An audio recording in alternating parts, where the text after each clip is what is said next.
bienvenidos una vez más a nuestro tiempo de estudio, ese tiempo que tenemos juntos para compartir el estudio de la palabra de nuestro Señor, que no hay cosa que nos pueda causar mayor regocijo que es conocerle a través de su palabra cada día, con cada enseñanza. Creemos que Dios está inquietando y está trabajando, no de hoy, no podemos decir que en estos tiempos Dios está inquietando a la iglesia, de siempre. De siempre Dios ha querido que nosotros estemos hambrientos por el conocer su palabra, por el conocer lo que Él escribió aquí para nosotros, porque esta palabra es la que nos edifica, la que nos da crecimiento y la que nos transforma, ¿sí? Día a día, porque hemos de ser transformados y edificados a través de su palabra. En estas últimas enseñanzas, las maestras han estado hablándonos acerca de la iglesia. Específicamente han tocado temas en Apocalipsis con las cartas de las 7 iglesias que le escribió, ¿sí? que fueron escritas a las 7 iglesias y a los ángeles de esa iglesia. Estuvieron comentando un poco de la iglesia de Éfeso, de Esmirna, tocaron por encima a cada una de ellas. Sin embargo, pensar en estas iglesias no nos dista o no nos deja de relacionar que no son cartas escritas a las iglesias de aquel momento, en aquella época, sino que nos están hablando de la iglesia de hoy, de la iglesia que no viene a ser otra cosa que el cuerpo de Cristo, la iglesia que no viene a ser otra cosa que su novia. No sé si te has preguntado o te has detenido a preguntarte, o te has detenido a quizás asimilar en lo que es el significado de que la iglesia sea la novia. O no sé si te has detenido y te has preguntado a ti mismo qué tanto estás amando a tu iglesia o qué tanto estás amando a la iglesia. El tema que hoy les traigo lo titulé ¿Quién viste y prepara a la novia? Cuando pensamos en bodas, cuando pensamos en matrimonio, pensamos en celebración, ¿no? Es una celebración hermosa. Nos imaginamos, los que no se han casado se imaginan quizás la emoción que pueda sentir una novia, un novio, ese día tan importante en donde por fin deciden consumar, ¿verdad?, la unión entre el amor que pueda sentir el uno con el otro. Particularmente cuando me ha tocado estar en el matrimonio de otra persona, me tocó estar muy de cerca en el matrimonio de Hani y de David, y yo recuerdo siempre la emoción, la ilusión o los ojos en el brillo en los ojos de Hani, ¿verdad?, que era con la que estaba en mi casa preparándose. Y yo quizás podía ver en ella con cuánta ilusión ella se estaba preparando para ir, ¿no? Esos nervios, esa emoción que da. Y toda novia siempre tiene una preparación, ¿no? Ese tiempo antes, o es el deber ser, ¿no? Ese tiempo antes en donde otras personas dentro de la iglesia, mi familia, mi madre, las mujeres allegadas a mí, están en ese tiempo de consejo, en ese tiempo de preparación, en ese tiempo de decirte, vamos a hacerlo de esta manera, el matrimonio significa esto, ¿no? Esa preparación que no es nada más el amor, sino cómo me preparo para ir a ese día específico. Entonces pensaba en estos días, ¿quién viste a la novia o quién prepara a la novia? Si nos vamos a los Efesios, a la carta de los Efesios, en el versículo 5, ellas siempre te han invitado, las maestras te han invitado, coge lápiz, coge papel, pues bueno, esta es una invitación que siempre va a estar sobre la mesa. Cuando estudiamos, no podemos dar por sentado que la memoria va a recordar todo lo que escuchamos, ¿no? E incluso pasa y sucede muchísimo que cuando están dando un estudio o cuando estás recibiendo un estudio de parte de otra persona, una predicación, está lo que la persona te está transmitiendo, pero está también algo que se produce en ti que hace que de eso mismo que te están transmitiendo surjan preguntas, surjan incógnitas, y por eso es bueno tener lápiz y papel, no nada más para escribir los puntos que consideraste importantes cuando estás recibiendo una enseñanza, sino también la importancia de lo que está siendo ministrado en ese momento y cómo puede esa palabra o esa enseñanza alumbrarte.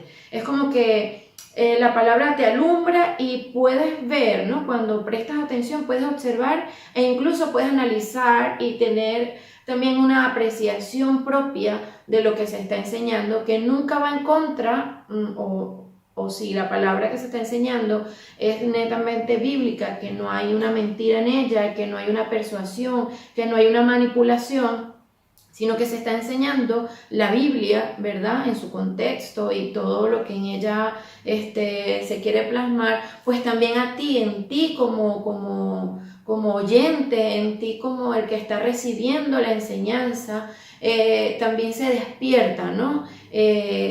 Ciertas dudas o ciertas preguntas o aclaración de algo que quizás has venido estudiando y hay un clic, ¿no? Hay algo que dice, claro, estaba en este versículo. Entonces, por eso también la invitación, ¿no? A que puedas coger lápiz, que puedas coger papel y luego poderte sentar y meditar en la palabra, meditar en la enseñanza. Particularmente quiero decirles, cuando hablamos de enseñanza, cuando hablamos de tiempo de estudio, es un tiempo muy, muy importante. Es un tiempo en el que tienes que dedicarte a escuchar, a escudriñar, ¿verdad? El Señor nos invita siempre a escudriñar, a buscar, a tratar de descubrir qué hay allí para nosotros, para poder ser edificados en lo que Él tiene para con nosotros. Entonces el tiempo de enseñanza es un tiempo distinto, es un tiempo diferente, es un tiempo en el que se dedica tiempo.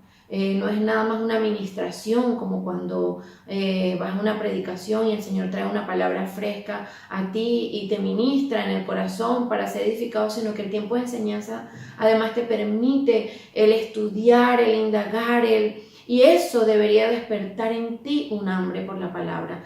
Es tiempo de estudio, o sea, siempre es tiempo de estudio, siempre es tiempo de estar reconociendo qué tiene Dios, de ser reconocedores de las señales, de ser reconocedores de los tiempos. Estamos diciendo en este último año, escuchamos iglesias de todas partes, escuchamos predicadores hablando, estamos en los tiempos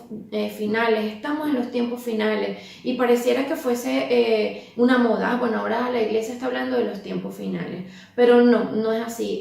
Somos de los que creemos que cuando Dios trae a las iglesias, cuando el Espíritu Santo inquieta a la iglesia con un tema en específico, con un versículo, con una enseñanza en específico, pues nosotros somos de los que creemos que el Espíritu Santo, que conoce los secretos del corazón del Padre, viene y nos los trae. Entonces, cuando nos los trae, no es que, se lo trae, en nuestro caso, nuestro ministerio se llama Ministerio Cristiano Abba Padre, se lo trajo nada más al Ministerio Cristiano Abba Padre, o se lo trajo nada más a esta u otra iglesia. El Espíritu Santo le trae a la iglesia, que es su cuerpo, las inquietudes que están dentro del corazón del Padre, los secretos que están dentro del corazón del Padre, se los inquieta, se los muestra, se los revela, se los enseña, se los abre en la palabra. Entonces vemos personas, predicadores, iglesias, hablando de un mismo tema, porque entonces ese tema es en el que el Espíritu Santo cree que la iglesia en este tiempo tiene que dar un énfasis, una importancia. Y no puede dejar de un lado, cuando se habla de los últimos tiempos, cuando se habla de que las señales nos apuntan a que ya viene nuestro Rey, a que se acerca su venida y que está pronta, no podemos jamás dejar a un lado la importancia de la iglesia en este tiempo. Porque si estamos en tiempos finales, porque si estamos en esos últimos tiempos, pues la iglesia juega el papel más importante dentro de toda esta historia. Porque la iglesia se supone que es la novia. La palabra de Dios dice que la iglesia es la novia que se prepara. Incluso lo que te quiero decir hoy es que ¿quién viste y quién prepara a la novia? Quizás estuve preguntando y algunas personas me decían, bueno, la novia se viste a sí mismo. Pues la novia debe prepararse, la novia debe hacer esa preparación antes del matrimonio, pero quien está preparando con ansias, quien está preparando una iglesia para sí es Jesús. Y lo vemos aquí en Efesios 25, ¿verdad? En la carta de los Efesios 5:25. Lo voy a leer desde el 25, dice: maridos, amad a vuestras mujeres, y hace entonces una comparativa, así como Cristo amó a la iglesia y se entregó a sí mismo por ella, para santificarla, habiéndola purificado en el lavamiento del agua por la palabra. O sea, que ¿quién te purifica y quién te prepara y quién te limpia? Pues la palabra. Dice, habiéndola purificado en el lavamiento del agua por la palabra, a fin de presentársela a sí mismo una iglesia gloriosa. Entonces, Cristo, Jesús, está preparando como novio, está preparando a la novia para presentársela a sí mismo, para presentarse a sí mismo a la novia que Él quiere. Él está tratando de transformar y de edificar la novia con la que Él se quiere encontrar, la novia con la que Él se quiere casar. Entonces, puesto esto en importancia, puesto esto en evidencia, puesto esto hoy aquí a la mesa y al tapete, ¿te has puesto a meditar o te has puesto a comprender cuánto puede amar Cristo a la iglesia?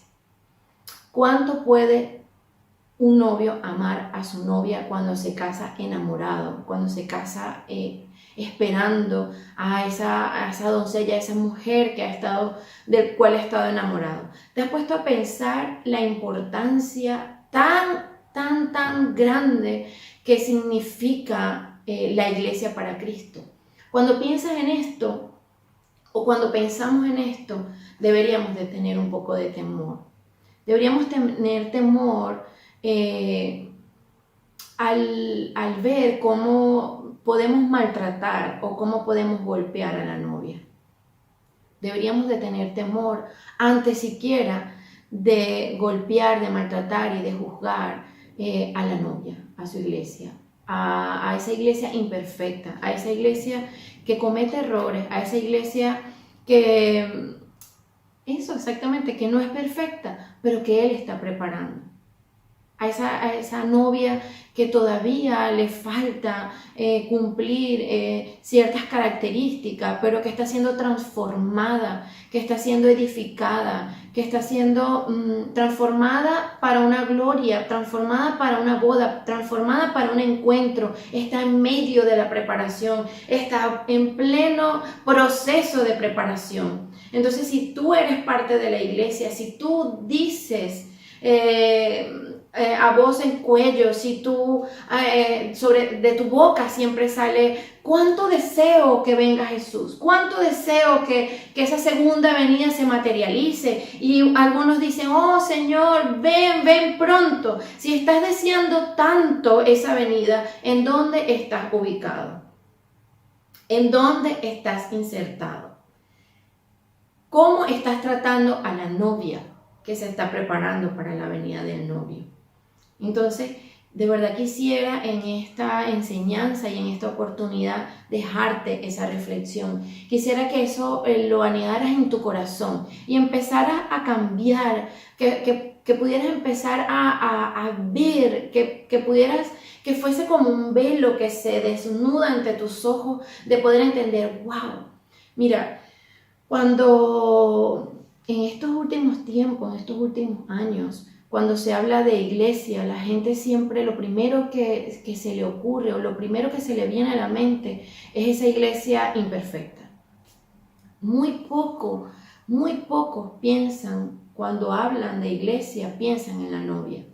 Cuando muy pocos se sientan a meditar de cuando se habla de una iglesia, se habla de la que espera la venida, de la que está en preparación, y de aquella que viene Cristo, nuestro Rey, pues, Jesús, a buscar. Entonces hemos estado estudiando en estos últimos tiempos de las 7 iglesias que están en Apocalipsis, y creo que estamos en un tiempo de un enorme desafío. ¿Y cuál es ese desafío? Cuando me ha tocado compartir la palabra con personas que no son creyentes, cuando me ha tocado compartir la palabra con personas que no conocen a Jesús, que incluso se rehúsan a hablar de religión porque sienten que la religión hace daño. Siempre me gusta darle por sentado cuando se lo presento, darle por sentado de que, y darles a entender que Jesús vino a reconciliar al hombre, o que la iglesia, perdón, que la iglesia, una de las funciones de la iglesia en esta tierra es la de reconciliar al mundo con Dios, ¿sí? Esa reconciliación, es ese evangelio que te presento, esa buena noticia que te presento. La iglesia está llamada a dar esa buena noticia. Mira, hubo una ruptura, hubo un pecado, hubo una desobediencia que hizo o que provocó que Dios se separara del hombre. Pero vino Jesús. Y entonces la buena noticia que tengo para darte es que esa separación que incluso hoy puede dolerte, porque quizás el que no le tiene no entiende porque a veces puede sentirse vacío, no entiende porque a veces puede sentir que algo le falta a su vida, no entiende porque puede caer en estados de depresión, en estados de inconformidad, en ese estado de que sé que hay algo, es que tenemos la naturaleza de Dios, es que somos semejantes, fuimos hechos a su semejanza, Él insufló de su espíritu en nosotros, entonces hay una naturaleza que mora en nosotros, que tiene necesidad de Dios. Entonces, cuando hay una separación, cuando hay una ruptura, aun cuando desconozco de dónde viene eso que rompió, o eso que se rompió, o eso que se separó, aun cuando no tengo el conocimiento, no dejo de sentirlo. Aunque el ser humano no entienda, o no sepa, o no comprenda lo que produjo esa ruptura de Dios con el hombre, aunque no tenga aunque no haya leído la Biblia y no se sepa la historia y no entienda en contexto qué significa todo eso que está sintiendo su cuerpo y toda esa revolución con la que día a día lucha, aunque no lo entienda, no por eso no lo siente. Entonces, el papel de la iglesia es reconciliarte, es decirte, mira, vengo a traerte una buena noticia, eso que estás sintiendo, ese vacío que te está matando, eso que sientes que es como una depresión, algo que sube, que baja, no es otra cosa que la falta de Dios en tu corazón. Entonces, la buena noticia es que aunque hubo una separación, pues vino uno que se dio por ti, que dio su vida por ti para reconciliarte con el Padre. Y ahora entonces tú puedes entrar confiadamente al trono de la gracia, entre tú y el Padre, sin que nadie tenga por qué intervenir en eso. Solo en el nombre de Jesús puedes acercarte al Padre confiadamente al trono, porque Él vino a reconciliarte con Él. Entonces el papel de la iglesia es el de reconciliación. Pero ahora nosotros, hoy en día, los líderes, los pastores, los maestros, los evangelistas o aquellos que están en el liderazgo dentro de una iglesia, tenemos un desafío muy grande en este tiempo, y es el de curar. Hay un mensaje claro, y es que debemos amar a Dios, ¿sí? Dice, amarás al Señor tu Dios con todo tu corazón, sí, eso dice el mandamiento. Y cuando amas a Dios, tienes que amar las cosas que Dios ama. Y Dios ama a la iglesia. Entonces, uno de los desafíos que nos encontramos hoy en día es con el de curar, ¿verdad? El de curar a esa iglesia que está o que ha estado rota. A esas personas que te dicen, es que a mí en la iglesia me dañaron, es que a mí en la iglesia me trataron mal, es que a mí en la iglesia me ignoraron, es que a mí en la iglesia me hicieron daño y no quiero saber nada con la iglesia. Pues hoy quiero decirte,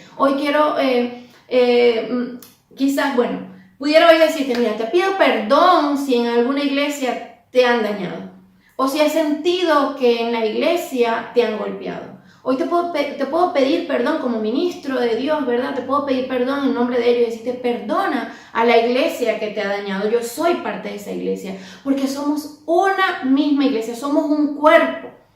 Somos un cuerpo, y el cuerpo se duele de su cuerpo. O sea, no puede ser que a ti te duela la pierna y tú decides simplemente cortar la pierna para que no te duela. No, es que todo el cuerpo se duele de ella, y todo el cuerpo necesita de la pierna, y todo el cuerpo trata de que la pierna también esté bien, porque también necesito de la pierna. Entonces, como una iglesia, como la iglesia de Cristo, yo puedo decirte, pues perdona, porque entonces nos encontramos a muchos maltratados siendo hoy los maltratadores.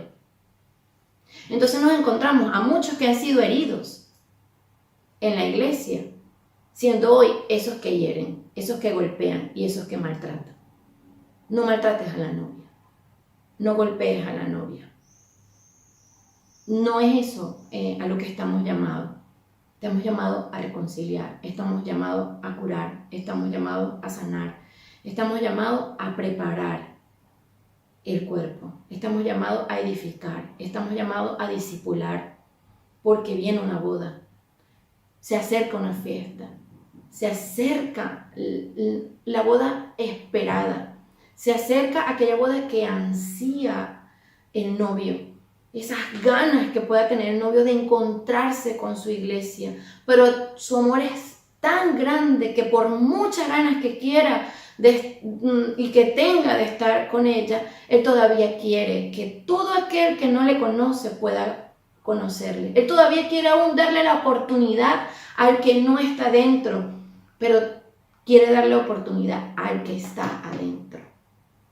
Porque que estés dentro de la iglesia no significa que no necesitas una oportunidad. ¿Y dónde podemos ver eso? En las cartas. En las cartas que le entregan a la iglesia en Apocalipsis. Si hay unas cartas que te dicen o le dicen a la iglesia su estado, es porque todavía hay algo que sanar, aún en esa iglesia que se está preparando para la boda. Y en ese desafío de mirar a la iglesia, cuando pensamos en iglesia, pensamos y miramos a la iglesia imperfecta. Pero yo te quiero desafiar hoy que cuando pienses en iglesia, pienses en esa iglesia gloriosa, en esa iglesia victoriosa de la que nos habla la Escritura, de esa iglesia vencedora que llegó hasta el final de los tiempos, esa iglesia que está vestida, ataviada, emocionada, enamorada, esa iglesia que está esperando la llegada de su amado. Cuando pienses en iglesia, te invito y te desafío hoy a que cambies tu manera de pensar, a que no pienses en que en la iglesia hay hermanos imperfectos, que hay gente que no es buena, que hay gente hipócrita. Te invito a que dejes de pensar de esa manera y que si amas a Dios, que si amas su venida, que si amas encontrarte con Él, entonces seas parte de esa iglesia que se está preparando y que puedas comprender que la iglesia es imperfecta y que quien está preparando a su iglesia es el mismo novio. Es el mismo Jesús. Y que si no estás dentro de una iglesia, si no estás dentro de una congregación, si no estás dentro de un cuerpo, Él no va a venir por ti, porque no va a venir por un miembro, Él va a venir por la iglesia. Entonces muchos dicen, y nos encontramos con muchos diciendo, yo soy la iglesia de Cristo. Pues permíteme decirte que no, que tú eres templo y morada del Espíritu Santo. Pero la iglesia es un cuerpo de muchos miembros y tú tienes que ser y estar insertado como miembro de ese cuerpo, porque Él no viene por un ojo solo, Él no viene por una pierna sola, Él viene por su iglesia, por su novia a la que Él está preparando, y tú tienes que estar insertado en la preparación de esa novia y tienes que estar insertado en la preparación de esa boda que está por acontecer y que está cerca. Cuando leemos entonces la carta a la Odisea, ¿verdad? En el Apocalipsis 3:14, se las voy a leer, ¿verdad? Vemos, sí, primero quiero enfatizar que cuando se escribe esto, en Apocalipsis 2:7, ¿verdad? Vemos este versículo que nos dice, el que tiene oído, oiga lo que el Espíritu dice a las iglesias. El que tiene oído, oiga lo que el Espíritu dice a las iglesias.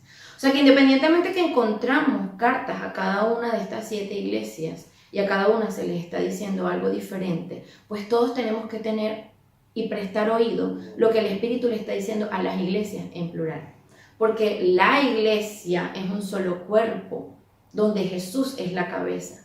Es decir, que aunque el mensaje estuvo dado específicamente para una o para otra, el que tiene oído, oiga lo que el Espíritu le dijo a las iglesias, porque el día de hoy podemos encontrarnos que una iglesia pueda tener algunas características de estas iglesias que en aquel tiempo estaban siendo, por las cuales estaba siendo motivo de escribirle estas cartas. Dice en Apocalipsis 3:14, escribe al ángel de la iglesia en la Odisea.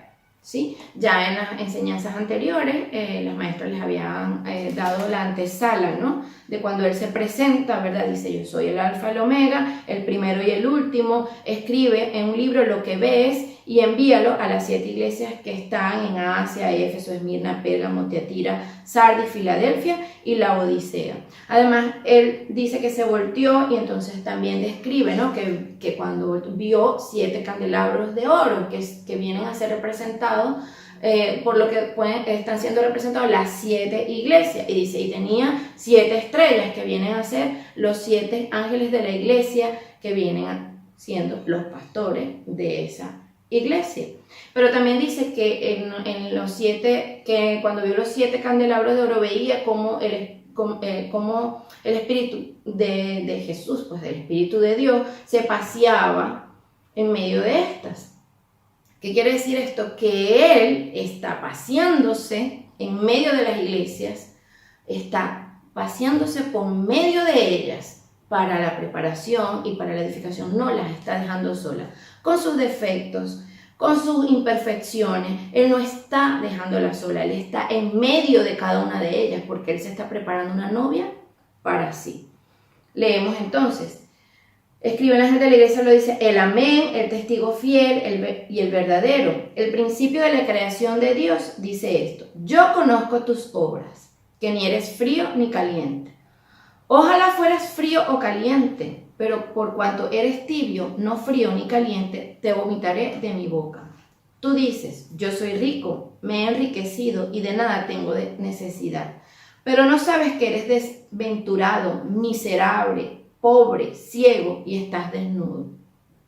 Por tanto, yo te aconsejo que compres de mí oro refinado en el fuego para que seas rico, y vestiduras blancas para vestirte, para que no se descubra la vergüenza de tu desnudez, y unge tus ojos con colirio para que veas.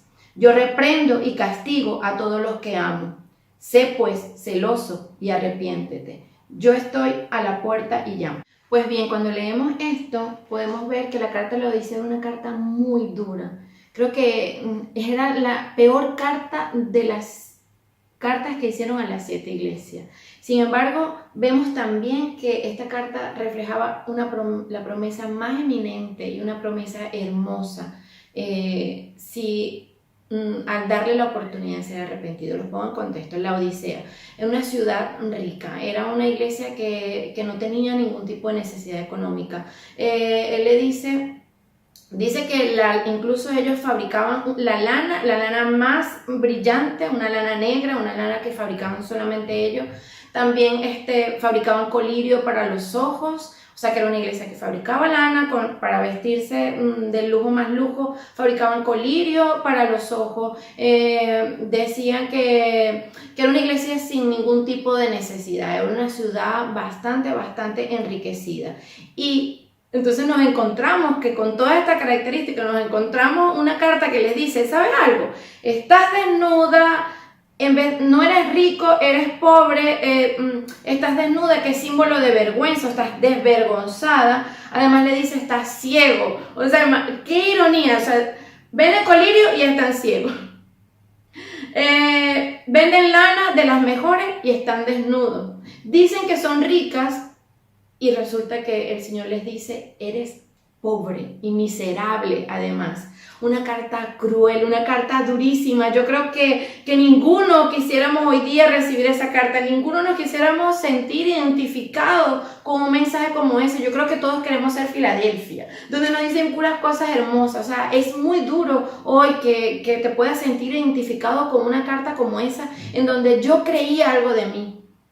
Imagínate que tú estés en una posición donde te crees que estás bien, que no estás necesitado, que estás perfectamente bien y que te llegue una carta como esa a decirte, mira, échate colirio, abre los ojos porque en realidad estás ciego. Mira, anda y vístete porque estás desnudo. anda, eres pobre, eres miserable. Y tú digas, ¿qué? Pero es que mira, es que estaba leyendo esto y me acordé de una obra de teatro que hicimos en Venezuela, en donde la persona estaba toda vestida de mendigo y decía, ay, pero que mira mi ropa traída de Europa. Y en realidad la gente veía que no era, o sea, ella creía realmente que era rica, y los que realmente la estaban viendo la veían como una mendigo, como una persona miserable, como una persona pobre. Y cuando Dios le habla, cuando Jesús le habla en esta carta, no le está hablando de una pobreza económica, le está hablando de una pobreza de espíritu. Cuando habla de miseria, habla de una pobreza de espíritu, porque era una iglesia que era complaciente, era una iglesia tibia, que no le molestaba una falsa doctrina, no le molestaba no les molestaba mucho el pecado, pero tampoco le hacía mucho. Esa era como que una iglesia muy indiferente, y te parecerá horroroso. Pero ahora pregúntate, ¿has estado siendo indiferente ante las cosas que se te han mostrado en tu andar y en tu camino como creyente? ¿Has estado indiferente en tu iglesia cuando has visto quizás que se están dejando el mensaje de salvación a un lado? Pregúntate si has estado siendo tibio, si has estado siendo indiferente ante la falta de un mensaje en donde te hablan de salvación, donde te hablan de la venida de Cristo, donde te estás siendo indiferente cuando ves que en el lugar donde estás se puede estar metiendo mucho del mundo. Estás siendo indiferente entonces cuando ves que algo te hace ruido en el lugar donde estás y no estás haciendo nada por ello. O estás solo criticando, o estás solo golpeando, o estás en el lugar diciendo y juzgando y criticando y hablando, pero demasiado tibio o demasiado complaciente o demasiado indiferente ante lo que está sucediendo. Entonces no diga, vaya, qué carta tan horrible le dieron a la Odisea, menos mal que fue a la Odisea y yo no soy parte de la Odisea. Eres parte, eres la Odisea, eres el cuerpo, eres parte de un cuerpo, eres la iglesia de Cristo, y cuando eres indiferente, cuando eres tibio, cuando te da igual si haces algo que la palabra de Dios como que el Espíritu Santo te redarguye, pero aún así mientes o aún así te comportas de la manera como Dios no quiere que te comportes, entonces eres la Odisea. Entonces eres esa iglesia que deja a Jesús afuera, eres esa iglesia que se llena entonces de mensajes de prosperidad, de mensajes que te hacen creer que todo lo puedes alcanzar, de mensajes que te llenan el alma, mas no te edifican el espíritu. Entonces eres la Odisea cuando eres tibio y cuando eres indiferente ante el dolor ajeno, cuando eres indiferente ante ese hermano que necesita de ti. Cuando he escuchado muchos testimonios, y uno de los testimonios que escuché cuando yo era nueva convertida, escuchaba a un hombre decir, me encontré solo porque cuando estaba en la iglesia mi mundo era la iglesia. Pero cuando tuve un traspié que incluso se escapaba de mis manos en el momento que más lo necesité, en el momento que más solo me sentí, entonces no tenía amigos en el mundo en donde sentarme y contarle mi pesar, porque mi vida era la iglesia y no había tenido amigos en el mundo. Pero entonces me encontré solo, porque en la iglesia solo tuve hermanos que fueron indiferentes ante la situación que estaba pasando, y quizás muchos juzgaron cómo es posible que le haya pasado esto al ministro, pero ninguno entonces se volteó en aquel momento para ser amigo. Y Dios nos está hablando de que amemos a su iglesia. Y Dios está hablando en este tiempo, ama a tu iglesia, ama a tu hermano, ama a ese creyente que también me ama y que también se está preparando para mi regreso. Cuando escuchas a alguien hablar mal de la iglesia, cuando escuchas a alguien hablar mal de un hermano, cuando escuchas a alguien criticar, deténlo y dile, hey, estás golpeando a la novia y tú eres ese cuerpo, te tiene que doler tu cuerpo y Dios quiere que te duela tu cuerpo. Y quizás la enseñanza que te estoy trayendo hoy es una enseñanza que va cargada de mucha emoción, porque es que lo he estado sintiendo y Dios me ha estado inquietando de manera muy sobrenatural con respecto a este tema. Dios está preparando a su novia, y tú no puedes entorpecer, tú no puedes mutilar el cuerpo, tú no puedes mutilar a la novia, tú no le puedes ensuciar los vestidos a la novia, porque estás entonces ensuciando el trabajo que el novio está haciendo para prepararla, y tú con tu indiferencia, como la Odisea estuvo indiferente, como estuvo tibia, que entonces el Señor le dijo, pues te vomito, me causas vómito. No sé si alguien ha probado alguna vez el agua tibia. El agua tibia es súper desagradable. De verdad es algo que provoca náusea. Y Dios le está diciendo, ¿sabes? Me provocas vómito, porque ojalá fuera fría y de verdad terminaras de ser, ¿sabes? Eso, gente que tú ves, tú dices, ¿sabes qué? Que no eres ni tan evangélico como para estar dentro de la iglesia, pero tampoco eres tan mundano como para estar en el mundo. O sea, como que no eres ni de aquí ni de allá, pero eres condescendiente, eres complaciente. A veces no das tu punto de vista con referencia a algunas cosas con las que Dios te puede estar inquietando para no disgustar al otro, para no incomodar con una... No voy a estar incomodando. Imagínate, esa iglesia tan importante, voy a llevarle un mensaje como ese. Pues no seas la Odisea, no seas tibia, no seas indiferente. Pero Dios es tan maravilloso y su misericordia es tan hermosa y su misericordia es nueva cada mañana, que no lo deja nada más diciéndole, mira, ¿sabes que te vomito? ¿Me causas náusea? ¿Eres indiferente? No. Sino que entonces vemos que en el versículo 20, en el 19 dice, yo reprendo y castigo a todos los que aman. Mira, una iglesia indiferente, una iglesia fría, pobre, desnuda, ciega, inconsciente, que no le importaba nada lo que estaba aconteciendo, y le decía, pero como te amo, te lo estoy diciendo, no te estoy dejando de amar. No me has decepcionado lo suficiente como para yo no amarte. No me has decepcionado de tal manera que yo pueda arrepentirme de haber dado mi vida por ti. No me he decepcionado lo suficiente como para decir, ¿por qué di la vida por esta gente? No, sino que dice, porque te amo, entonces te reprendo, entonces te exhorto, entonces te llamo a que reflexiones de tu andar. Y entonces vemos más adelante y dice, yo estoy a la puerta y llamo.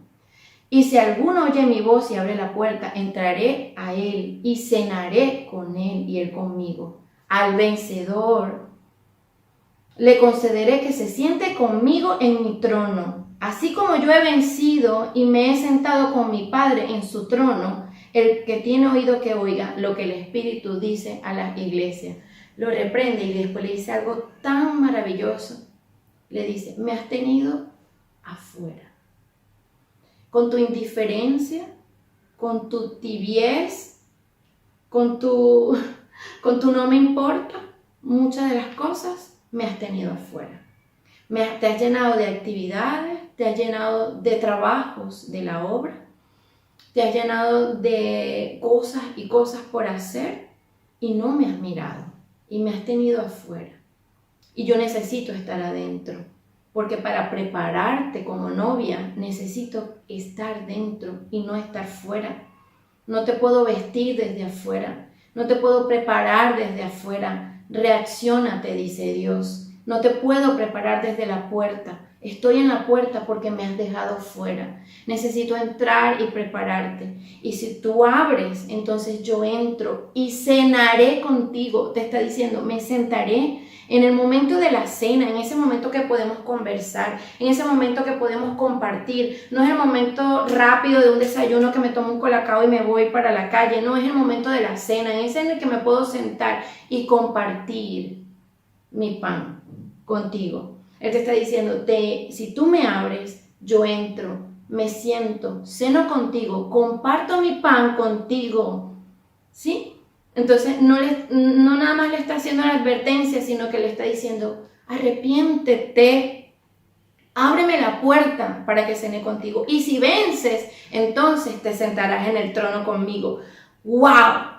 Se lo dijo a la Odisea, a la tibia, a la desnuda, a la ciega, a la pobre, le dijo, si te arrepientes y vencieses, te doy la oportunidad de sentarte conmigo en el trono. sea, imagínate cuán grande amor.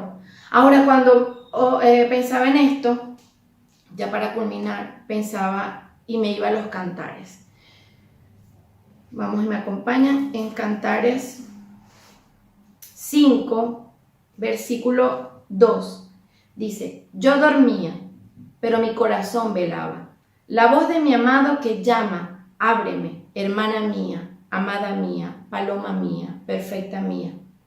Pues mi cabeza está cubierta de rocío y mis cabellos de la humedad de la noche. Me he quitado, y entonces ella le responde: me he quitado la ropa y cómo he de vestirme otra vez. Ya he lavado mis pies, ¿cómo ensuciarlos de nuevo? Mi amado metió su mano por el resquicio de la puerta y mi corazón se conmovió dentro de mí. Me levanté para abrir para abrir a mi amado, y mis manos gotearon mirra, de mis dedos corría la mirra sobre el pestillo de la cerradura. Abrí a mi amado, pero mi amado se había ido y ya había pasado. Y vemos entonces que el Señor le dice: estoy a la puerta y llamo. Imagínate afuera, con el rocío. Yo cuando vi una predicación que dio mi esposo acerca de este cantar, yo lloré ese día. Yo decía, ¿cómo? Porque además era un mensaje que le estaba llevando a esa iglesia en ese momento. Yo decía, ¿cómo puedes tener a tu amado afuera? O sea, ¿cómo te puedes imaginar que tu amado te está diciendo: ábreme, esposa mía, estoy afuera, me estoy mojando, el rocío me está humedeciendo, necesito entrar para encontrarme con el calor tuyo?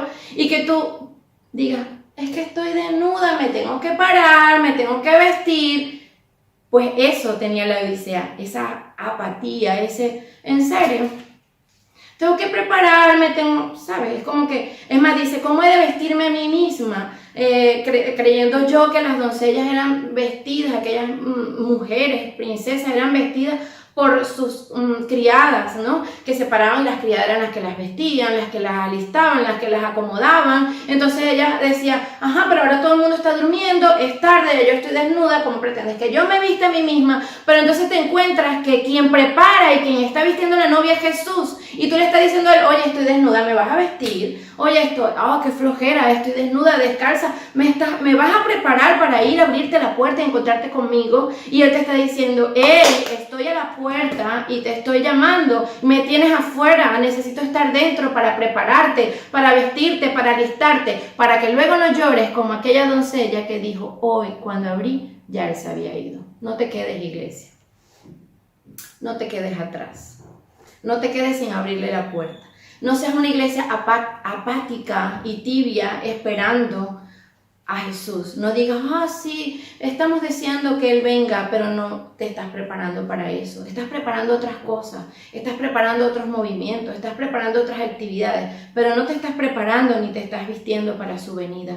Anda y busca a tu hermano, anda y busca ese miembro que está herido y que ese maltratado se ha convertido ahora en maltratador y en perseguidor de la iglesia, a ese que habla de manera despectiva de su iglesia, de una congregación, de la iglesia de los santos. Anda y cúralo, anda, búscalo y tráelo a reconciliación, que te duela esa uña que te falta, que a lo mejor dirás: una uña, pues hasta la uña. Voy a cerrar entonces con 1 Corintios 12, dice el 21, bueno, aquí habla de la iglesia, que todos somos un mismo cuerpo, como no soy mano, no soy del cuerpo, y entonces él trata de explicar y hacer alegoría de todas las funciones y toda la importancia que tiene el cuerpo. Entonces en el 21, para adelantarte un poco, dice: ni el ojo puede decir a la mano: no te necesito, ni tampoco la cabeza a los pies: no tengo necesidad de vosotros. Al contrario,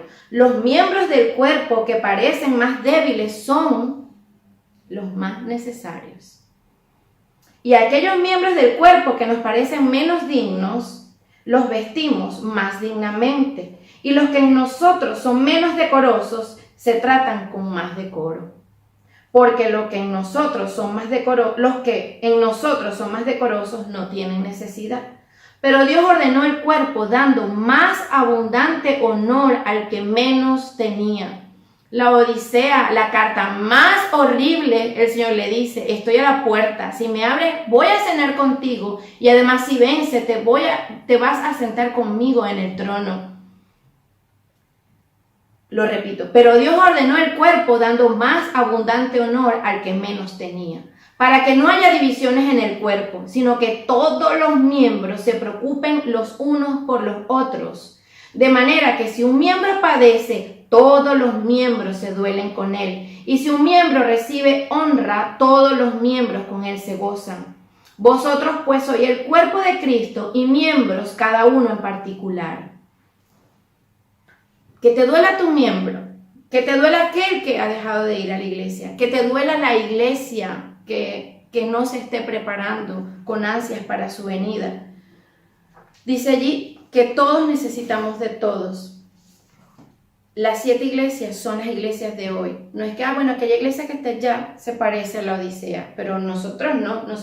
Yo me imagino que si Filadelfia leyó esa carta, hubiese tenido la oportunidad quizá de escribir, que la leyó y diría, madre mía, lo que leyeron en la Odisea, pero tranquilos que a nosotros ni una crítica. Pues no es así como nosotros debemos actuar. Dios nos llama a que nos duela el cuerpo. Somos una iglesia que se va a vestir de gloria, victoriosa, va a ondear banderas, va a llegar hasta el fin, va a ser buscada por su novio y además va a estar en la boda, va a ser la novia más hermosa, más limpia, porque es Él quien está vistiendo a la novia. Entonces sé parte de esa novia, procura no quedarte fuera, procura que seas vestida con lino fino. En el nombre de Jesús. Amén.